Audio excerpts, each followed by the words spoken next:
If you're new to selling on Amazon, you are probably feeling super overwhelmed with all the different terms and barcodes such as GTIN, UPC, EAN, SKU, FNSKU, ASINs, and so on, because I know I was when I first got started. But don't worry, in this quick video, I'm gonna break down and explain exactly what all of these barcodes and terms mean, where to use them, how to use them, and I'm going to show you a little trick that can save your Amazon business over £100 a year in fees. So without further ado, let's get straight into it. Okay guys, so as an Amazon seller, there's really four main types of barcodes or codes that you need to be aware of.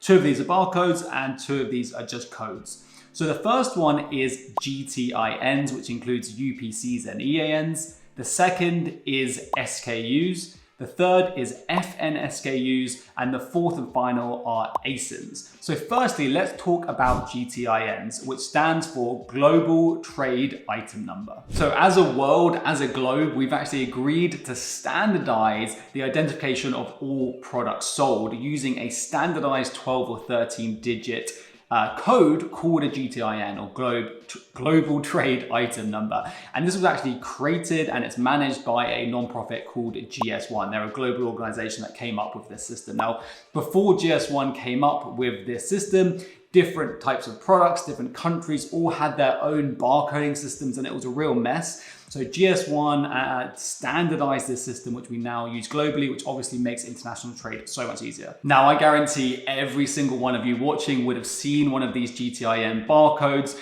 If you've ever picked up a product in a retail store or used self-checkout, they are those iconic black and white barcodes you see on the back of every single product packaging. Now, when it comes to GTINs, there's really two main types used in retail.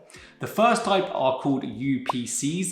These are called Universal Product Codes, and EANs, which stand for European Article Numbers. Now, UPCs are 12-digit barcodes that are used in North America, so in the US and Canada, and EANs are 13-digit barcodes, which are used by the UK, the EU, and basically any country apart from North American countries. Now, if you are selling a product in a retail store, you need one of these GTIN barcodes on your product packaging. But here's the thing. If you're selling via FBA and you're sending goods into Amazon's fulfillment centers, you do not want to include this GTIN barcode on your product packaging. You don't want a UPC or an EAN. And actually, if you're sending goods into Amazon's fulfillment centers where there's already one of these barcodes on the product packaging, you actually need to cover it with something else. And the reason for this is that when sending goods into the Amazon fulfillment centers, you need to use a different barcode on your product packaging. And this is called an FNSKU, which we're going to talk about in just a bit. So if you don't use these barcodes on your product packaging when selling via FBA, why do you need to know about them and what are they used for as an Amazon seller? Well, the only thing these barcodes are used for is to create your Amazon listing. So let's say you're a wholesale seller and you're trying to list a big brand product on Amazon. That product probably already has a product listing. So what you would do is come here and you can just search the product's GTIN, so the UPC or EAN, and that will help you find the existing product listing. Now, if you are a private label seller creating a new product listing, then what you would want to do is obviously click I'm adding a product not sold on Amazon. And then what you'll see is that on the first tab, the product identity tab of creating a product listing, Amazon will actually require you, so you can see it's got this star and it's in a red box, so it's required.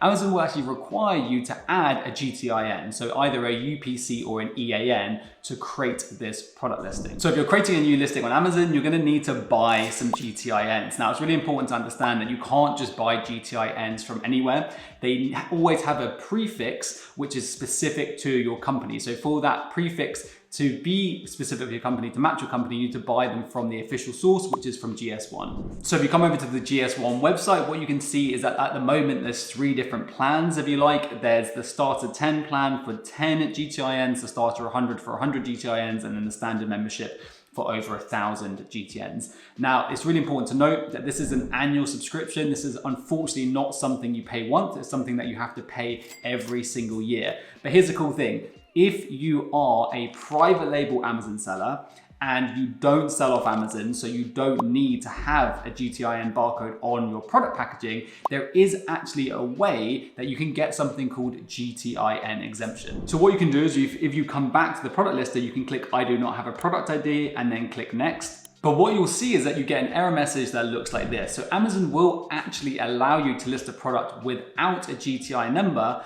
but you have to jump through some hoops first. You've got to actually apply for GTIN exemption. So what I'll do is, if you want to learn how to do that, I'll put a link up here and down in the description to a video I put out last week of exactly how to apply for GTIN exemption. So make sure you watch that after you've watched this video, and that will save you on those annual GS1 subscription fees. Okay, so now that we've covered GTINs, let's now talk about the second type of code, which is called an SKU. And SKU stands for stock keeping unit.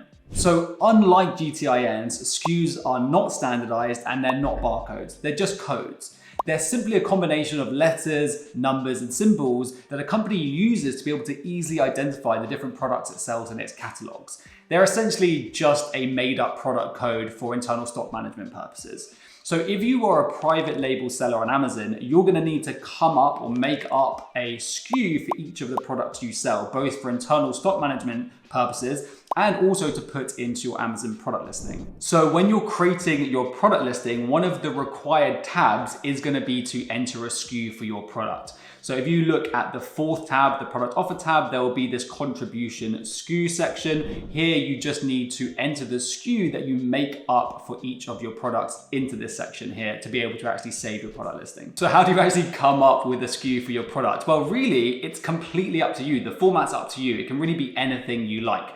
But what I would recommend is that you choose a format where you can actually straight away identify what the product is just by looking at the code. So for example, let's say you sell laptop stands. You guys know I love this example. Let's say that you sell both metal and plastic laptop stands in different colors.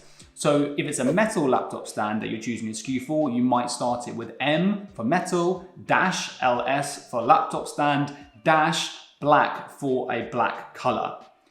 Then if you were selling also a plastic laptop stand in blue, you might start it with P for plastic, dash LS for laptop stand, dash blue. And a format like that can be really helpful when you're creating your SKUs. So now that you've purchased a GTIN from GS1 or you've got GTIN exemption and you've chosen a SKU for your product, that's really all you need to be able to create your Amazon product listing. But if you're sending goods into Amazon fulfillment centers and you're selling via FBA, you can't actually use that GTIN, that UPC or EAN barcode on your product packaging. So what should you use instead? Well, like I said earlier, you need to use an FNSKU, and that stands for Fulfillment Network Stock Keeping Unit. So what is an FNSKU? Well, an FNSKU is an Amazon specific barcode that always starts with X0, and they use this barcode for two different purposes. Number one, to manage all of the stock in their fulfillment centers to keep track of how much stock they've got. And number two, to connect that stock that they hold to specific seller accounts.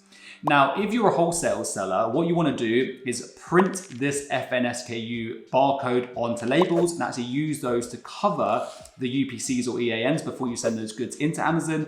If you're a private label seller, what you can actually do is digitally get a digital copy of the FNSKU, and you can incorporate that into your product packaging because the FNSKU stays the same forever for each product that you sell. So you can actually incorporate that into your product packaging before you send those goods into Amazon rather than using labels. So how do you actually go about downloading these FNSKU barcodes? Well, let's jump back into Seller Central and I'll show you. So what you want to do is come over to the product listing you've just created and then come to the drop down action button. Then once you click on that, what you want to do is click on print item labels. That will generate your FNSKUs that look at something like this. So what you'll see is it has a barcode with the FNSKU number underneath, and then it will have the product title, description, and then the condition of the item.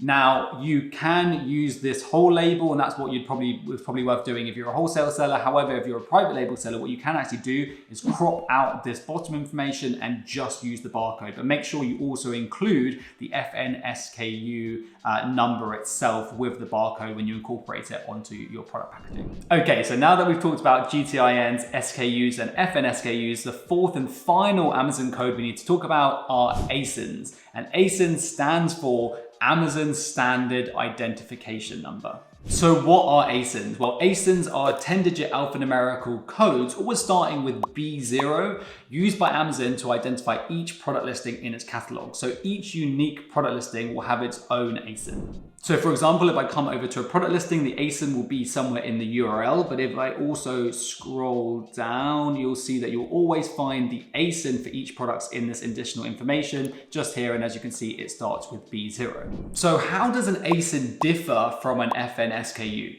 Well, an ASIN identifies the product. Therefore, there'll only ever be one ASIN per product. Whereas an FNSKU identifies both the product and the seller that sent that product into the Amazon fulfillment centers. Therefore, there can be multiple FNSKUs per single ASIN, provided there are lots of different sellers selling that same ASIN. Okay, so let's summarize and hopefully bring it all together. So GTINs are standardized barcodes bought from GS1, which are used to create your Amazon product listing. They do not go on your product packaging. SKUs are made up codes used by your business to manage your stock and to create your Amazon listing. You should not include either GTINs or SKUs anywhere on your product packaging. FNSKUs are Amazon-specific barcodes used by Amazon to manage the stock in their fulfillment centers and allocate that stock or associate that stock with a specific seller.